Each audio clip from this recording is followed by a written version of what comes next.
UPSC civil services में 2021 में जो पूछा गया था सवाल ये वाला, आज हम इसे टैकल करेंगे। Which one of the following steps is most likely to be taken at the time of an economic recession? Economic recession यानी आर्थिक मंदी, जब डिमांड वस्तुओं की कम हो जाती है, मतलब लोगों के पास वस्तुएं खरीदने के लिए पैसे नहीं रहते, मतलब ऑटोमेटिकली डिमांड कम हो जाती है, लेकिन मार्केट में अवेलेबिलिटी तो बहुत होती है लेकिन उसकी डिमांड कम होती है। इसे ही हम आर्थिक मंदी कहते हैं, इकोनॉमिक रिसेशन कहते हैं। और जब लोगों के पास पैसा नहीं होता तो गवर्नमेंट पब्लिक पर खर्चा करती है, मतलब पब्लिक को कम रेट्स पर लोन्स उपलब्ध करा कर देती है। इसी को हम पब्लिक एक्सपेंडिचर भी कहते हैं। यानी जो गवर्नमेंट होती है वो पब्लिक को एनकरेज करती है चीज़ें खरीदने के लिए, यानी कि एक फेक डिमांड क्रिएट करती है गवर्नमेंट उन पब्लिक पर खर्चा करके, उन्हें सस्ते दामों पर लोन दिला के। इवन इकोनॉमिक सर्वे, जो लेटेस्ट हमारा इकोनॉमिक सर्वे है, इसमें भी ये बात मेंशन की गई है that during the times of economic recession and economic slowdown, government should spend more money using counter-cycle fiscal policy strategy. मतलब गवर्नमेंट को लोगों पर खर्चा करना होता है इकोनॉमिक रिसेशन में। तो आइए हम पहला ऑप्शन देखते हैं, cut in tax rates accompanied by increase in the interest rate. तो टैक्स रेट पर कटौती और उसके साथ साथ इंटरेस्ट रेट को बढ़ाना। अगर इंटरेस्ट रेट को हम बढ़ाते हैं, मतलब अगर कोई व्यक्ति बैंक से कर्जा लेता है तो उसे उस कर्जे के ऊपर इंटरेस्ट ज़्यादा देना पड़ेगा। अगर ज़्यादा इंटरेस्ट देना है लेकिन पब्लिक के पास तो पैसे ही नहीं है, अगर पैसे नहीं है तो वो इंटरेस्ट ज़्यादा कैसे दे पाएगा?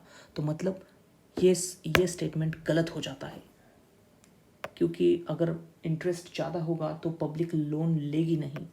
पब्लिक को लोन लेने के लिए उसको कम इंटरेस्ट पर लोन उपलब्ध कराना होगा। तो इसलिए फर्स्ट स्टेटमेंट गलत हो जाता है।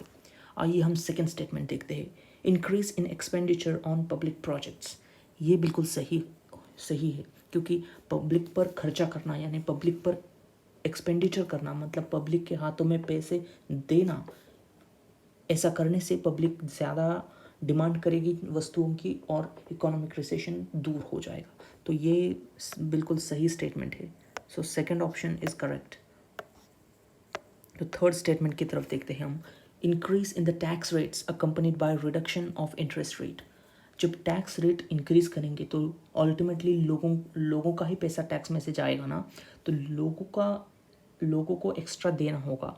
अगर टैक्स रेट बढ़ेंगे तो चीज़ों की दाम भी बढ़ेंगे, वस्तुओं के दाम भी बढ़ेंगे, प्राइसेस इंक्रीज़ होगी। और अगर प्राइसेस इंक्रीज़ होगी तो लोग रिलक्टेंट होंगे नए वस्तुओं खरीदने के लिए, मतलब डिमांड कम हो जाएगी वस्तुओं की। अगर डिमांड कम हो रही है तो इकोनॉमिक रिसेशन दूर कैसे होगा?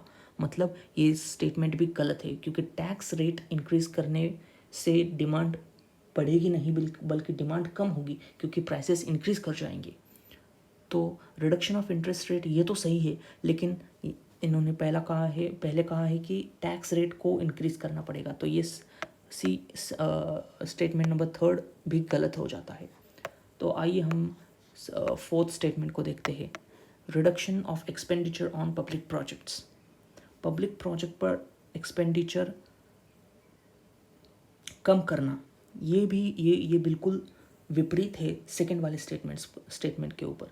सेकंड स्टेटमेंट हमें बोलता है कि पब्लिक प्रोजेक्ट पर एक्सपेंडिचर बढ़ाना है, और इसके ठीक विपरीत ऑप्शन डी कहता है कि रिडक्शन करना है पब्लिक प्रोजेक्ट्स पर। तो इसका ऑपोजिट है। अगर ऑप्शन बी सही है तो ऑटोमेटिकली ऑप्शन डी भी गलत हो जाएगा, क्योंकि पब्लिक प्रोजेक्ट पर हमें एक्सपेंडिचर करना है, खर्चा करना है, ताकि पब्लिक के पास पैसा आए और उसी पैसे की मदद से पब्लिक डिमांड क्रिएट करे, ताकि इकोनॉमिक रिसेशन दूर हो। हमें इकोनॉमिक रिसेशन में डिमांड को बढ़ाना है ताकि लोग ज़्यादा से ज़्यादा वस्तुएं खरीदें और रिसेशन दूर हो। तो इस तरह इसका जवाब है ऑप्शन बी। तो ये सवाल 2021 में पूछा गया था। आशा करता हूँ कि आपको इस सवाल का जिस्ट सार समझ में आ गया होगा।